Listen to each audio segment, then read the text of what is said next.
Today we're going to be looking at rockhounding opportunities in yet another U.S. state, Georgia. Georgia is known for far more than just peaches and a distinct southern hospitality. Georgia is one of the most interesting places for somebody looking to get into the hobby. A geologically diverse wonderland, so to speak. But before that, please consider liking, commenting, and subscribing. The algorithm has been doing its best Will Smith impersonation and giving me some of that good old Chris Rock treatment. Also, be sure to check out my website, and if you like what I do, there's a Patreon as well. Relevant links will be in the description. As we begin to look into the geology of Georgia, do remember to be safe, be legal, and be prepared. Let somebody know where you're going and when you plan to be back. Bonus points if you take somebody with you. Be legal. Some of these localities, such as the hog mine, are federally protected dig sites, and you need to get permission before you go there and dig. And as always, don't trespass. Finally, be prepared. Know what you need and take plenty of snacks. Good old snicky snack goes a long way. I will be posting contact information for several gem and mineral clubs in Georgia, and they are a great way to help you with the aforementioned points. Let's begin. If you haven't yet, check out my previous video on Florida. Florida boasts several localities to find beautiful agatized coral, but you don't have to drive all the way into Florida to find them. Gravel bars in the Withlacoochee River, that's a name, of southern Georgia also sport lovely agatized coral specimens.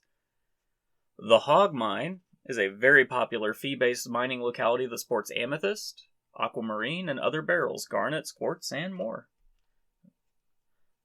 Graves Mountain is also a very popular site. Found in eastern Georgia, one could expect to find lazulite, rutile, and gorgeous iridescent botryoidal goethite, and much more.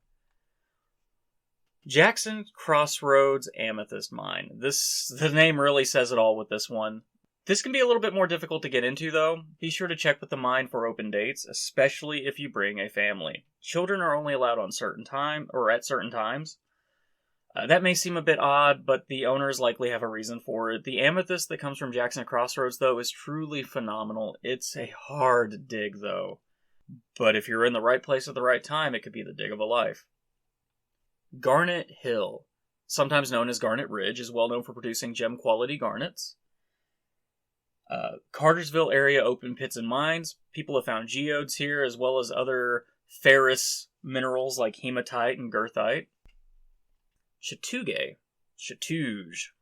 That's another name. It's on the border. It's near the border with North Carolina. You can spend time scouring the beach and gravel bars for corundum, garnets, quartz, kyanite, and rutile. I said gravel bar. I meant just gravel sand. The Chattahoochee River. The Chattahoochee spans almost all of Georgia, and gravels in it have been known to produce various minerals in portions throughout it all. In varying degrees. Chalcedony, jasper, opal, opalized wood, quartz, petrified wood, selenite gypsum, and more. Sharp Mountain in northwestern Georgia, specifically on the eastern slopes, produce staurolite, otherwise known as the fairy cross. This is Georgia's state mineral, and rockhounds the world over come to Georgia looking for perfect examples of one. And a truly good one looks like these are. If you've never seen one before, they're really cool. They're really cool. So when people mention the gold rush, the first thought that might come to your mind, and certainly comes to my mind, is people, thousands of people flocking to California in hopes of making a better life. But did you know that the largest quantities of gold found in the eastern United States were found in what is called the Georgia Gold Belt? It extended from eastern Alabama, our next state, to Rabun County, Georgia. Rabun? Some of these names, I can't be bothered with it, but that's okay. However, the largest concentrations of gold were found in White, Lumpkin, and northern Cherokee counties in Georgia.